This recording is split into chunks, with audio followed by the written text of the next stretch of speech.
Sir நாங்கள் வினோசம் YouTube சேனல்ல வரோம். ஒரு கொஸ்டின் உங்களுக்கு எப்போ நீங்கள் கரெக்டாக பதில் சொல்லிட்டீங்க அப்படின்னா உங்களுக்கு 10,000 உள்ள கிஃப்ட் ஆஃபர் கொடுப்போம்.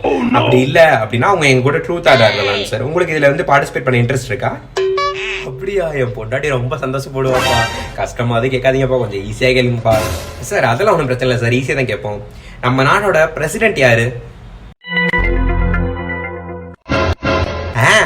நரேந்திர மோடி.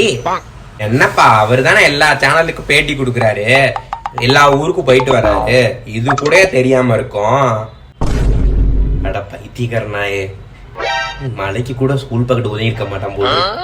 சார் நீங்க சொன்னது தப்பான பதில். நாங்க வேணா உங்களுக்கு இன்னொரு ஒரு சான்ஸ் தரோம். சரி, இப்ப நெக்ஸ்ட் கொஸ்டின் என்னன்னா, திருக்குறளை எழுதியது யார்? இப்படி கேளுங்க. இப்ப என்ன, திருக்குறளை எழுதியது யாருன்னு தெரியும், அவ்வளவுதானே?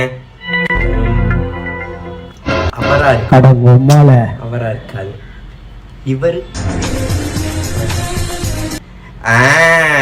நம்ம சாலமன் பாப்பையா, அவருதான் எழுதியிருப்பாரு. தற்குறி நாயே.